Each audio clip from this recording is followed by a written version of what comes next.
আজ থেকে 5 বছর পরে তুমি নিজেকে ঠিক কোন জায়গায় দেখতে চাও?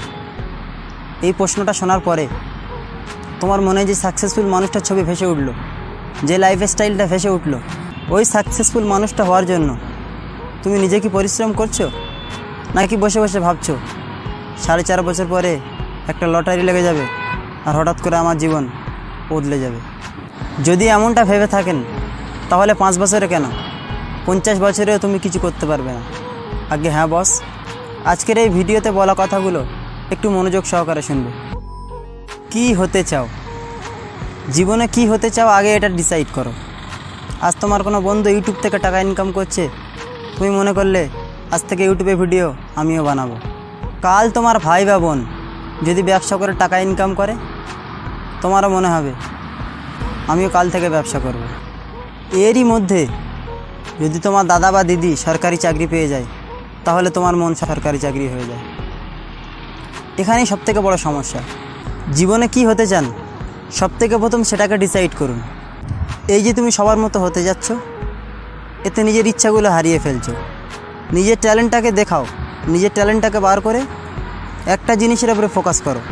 তারপর এই যে কিতকিত খেলছো, এটাকে বন্ধ করো। নিজের কথা নিজে বলতে শেখো। হয়তো তুমি ভালো রাইড করো বা তোমার ব্যবসার আইডিয়া খুব সুন্দর, কিন্তু অন্যের কাছে বলতে লজ্জা লাগে। এই লজ্জা পাওয়াটা বন্ধ করো বস। তুমি কি জানো তোমার ভিতরে কতটা ট্যালেন্ট আছে, তোমার ভিতরে কতটা ক্ষমতা আছে? বাড়ি বয়ে কেউ তোমাকে জিজ্ঞাসা করতে আসবে না। তোমাকেই মার্কেটিং করতে হবে, তোমাকেই লোকের কাছে গিয়ে বারবার বলতে হবে।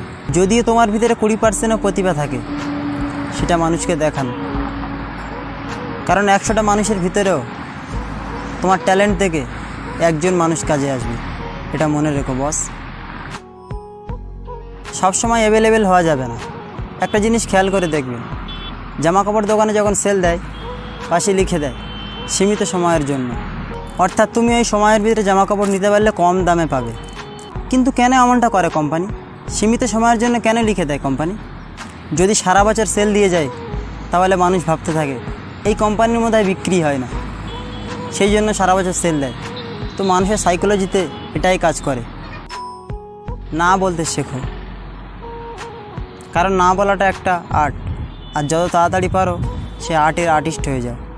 কারণ মানুষ যখন জেনে যাবে যে তুমি না বলতে পারো না, তখন মানুষ তার জুতোটাও তোমাকে দিয়ে পালিশ করিয়ে নেওয়ার চিন্তা ভাবনা করবে। এমন কোনো কাজ করো না যেটা তোমার আত্মসম্মানে লাগে, তার থেকে ভালো না বলে দাও। বিপরীতে কে আছে পরোয়া করো না।